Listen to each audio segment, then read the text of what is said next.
Welcome to Magazzino Italian Art. My name is Nicola Lucchi. I'm the Director of Research and Education here at the museum, as well as the curator of this exhibition that we are going to present to you today, entitled Piero Manzoni, Total Space. It's a small presentation of work by Italian artist Piero Manzoni, a member of the neo-avant-garde and a great influence on the career of the artists of Arte Povera that are at the center of our permanent collection. Today here with me is our chief docent, Greg Slick, because while I had the opportunity and the honor to curate this exhibition, Greg is the person that most often takes people around for tours of these works and the learning about this artist. And as you can see from the piece right in front of us, these are not easy works to decode. This is art that begs a few questions, and oftentimes it's really, is this art? And how are we to look at a work of art like this? What can we learn from this? And I want to turn this question to you, Greg. How can we approach something so simple and yet hard to comprehend? Thank you, Nicola. Here's the thing. With abstract art, there are definitely several different entry points. It's a question of approaching the art, abstract art, without too many preconceived notions. And it's a question of exposure to it and education. So in the case of a Manzoni, which at the time, we're talking the late 50s, so he started making these achromes in 1957 into 58, 59. At the time, this was a very radical proposition. People would see this art and not get it at all. Manzoni's aim was to make something that was anti-pictorial.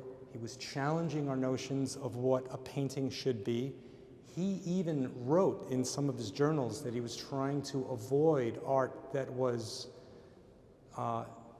decorative and pretty. He wanted to make something severe with no symbolic or elusive value. So what we have here really is something to be taken at face value exactly for what it is, which is the materiality of plaster.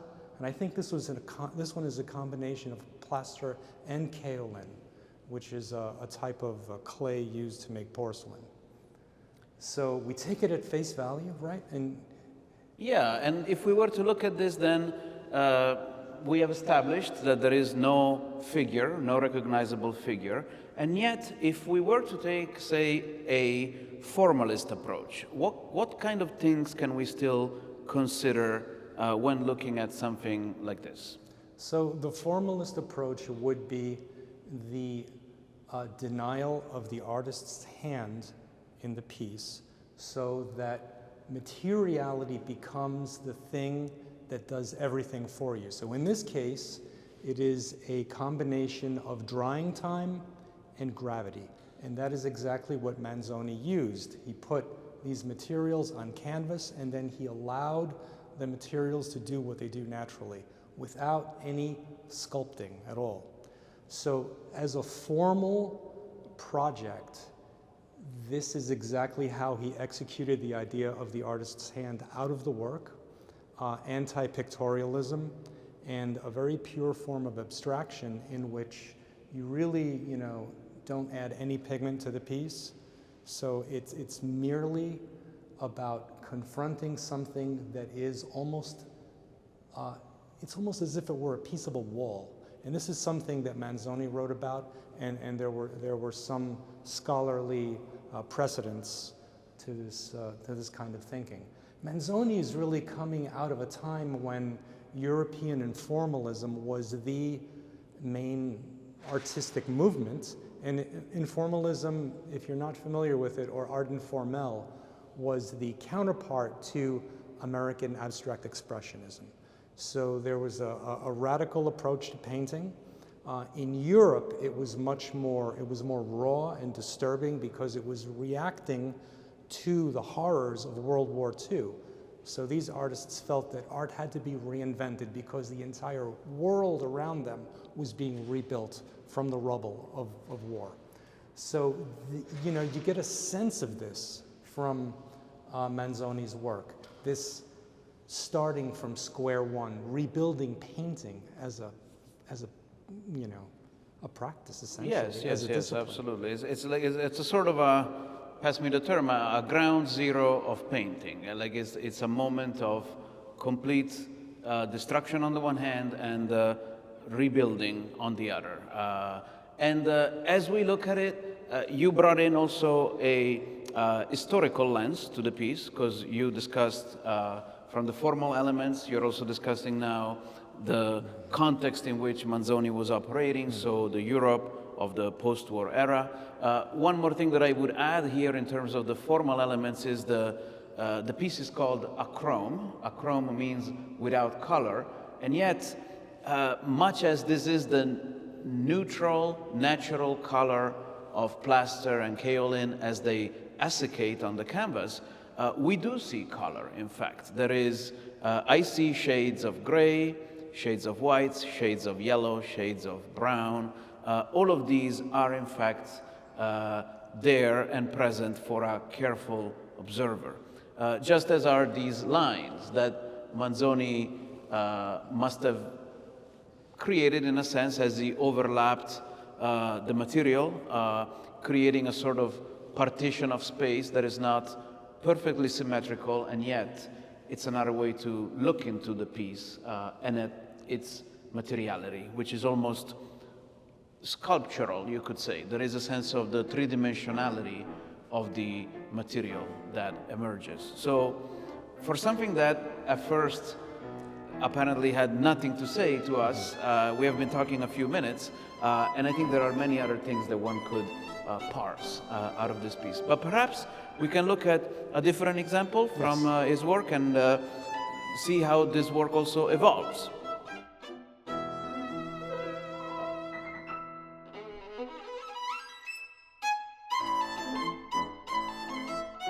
So Greg, here's another example of Manzoni's art.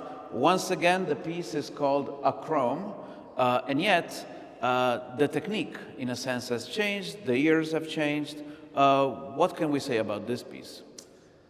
I think with this piece, you really get a sense of the materiality starting to come into the space of the viewer. I think it's really important with Manzoni's achromes because his intention was to blur boundaries between the artwork and the viewer's space.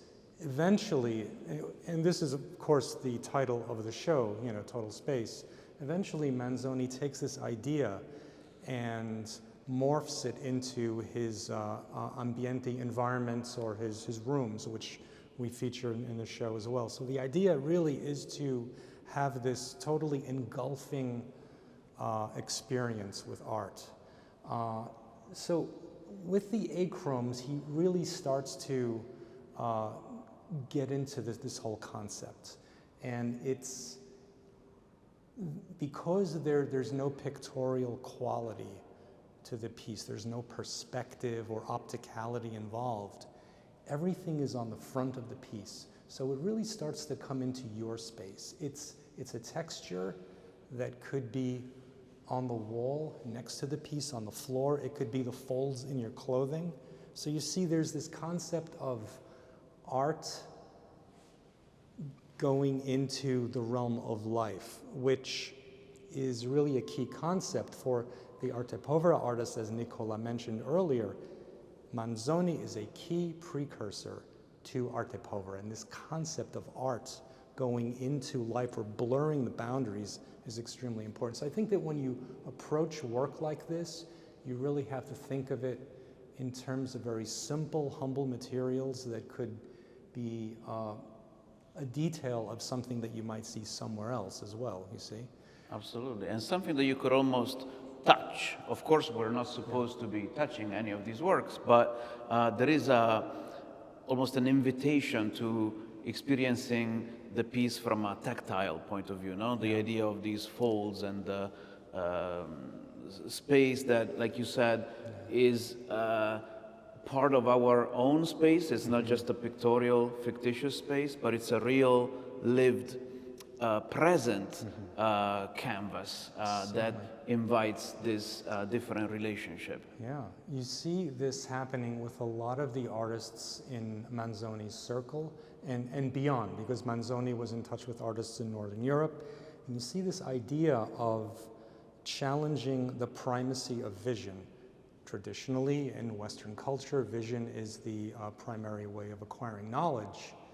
These artists were challenging that so that one would experience, they hoped that one would experience art with all of our senses. And this, of course, comes to full fruition with the Arte Povera artists. But you see, really, the beginnings of that type of thinking in a piece like this. Absolutely.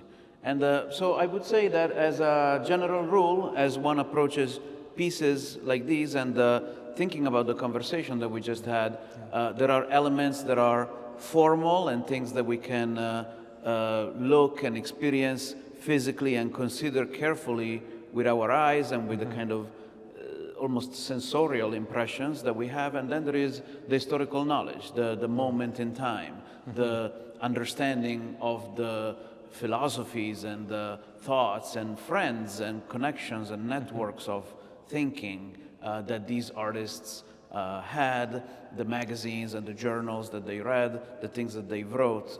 All of that helps us paint a bigger picture behind a picture that otherwise might seem a bit hard to read. Certainly, the art historical aspect is very important because it's good to know the backstory to this type of art, but for most people coming into a gallery like this, to a museum like this, their engagement might be unmediated at first, so they're gonna see this painting and then maybe read about it or go online. So aside from the art historical notions, how do you engage with something like this? I would say that on a very elementary level, when you see something like this, be open to it. Don't have too many preconceived notions about it. Be open to what you're actually seeing. The texture, what is the texture? What are the surfaces? Is there some kind of color? What are the lines that are in the piece itself? Look at something on a very basic level. I think that artists are ordinary people. They're like everyone else, but there's this one skill that artists have, which is slowing down a lot and close looking. Artists look at things longer than most people. Most people would just walk away and not have the patience for it. But artists obsessively look at things and really pick apart what they're about. I think that that skill is something that anyone can acquire. Slow looking, and just really look at what the piece, the piece feels mute in some ways. There's a muteness to a lot of abstract art, I would say, and sculpture, but it wants to speak to you. If you listen long enough and hard enough, you will get something from it.